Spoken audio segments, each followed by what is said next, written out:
The next 3 years were ones of despair.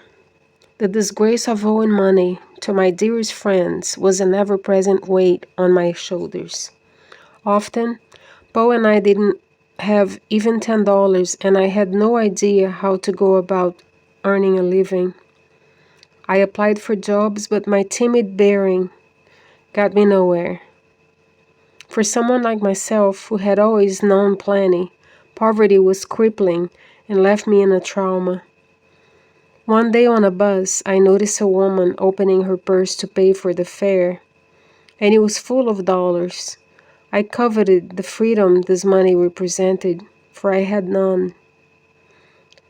I was on the fourth day of eating bean soup. My once casual remarks about the value of money haunted me daily. I continued to visit my parents, dining with them twice a week. They asked no questions. I offered no information. They must have known I was hungry, for they made a point of having my favorite things for dinner. Once, my mother's Chinese servant came in with a silver tray of food beautifully arranged, and to my dismay, was ordered to take it back to the kitchen because one potato was out of place. Being without money began to affect my thinking. One day my mother asked me to go to her room and get a card from her purse. The purse was filled with money, and I actually contemplated stealing a few dollars. Having the thought alone was enough to make me feel like a thief. I wondered, are we good because we have never known temptation, or, having known, resisted?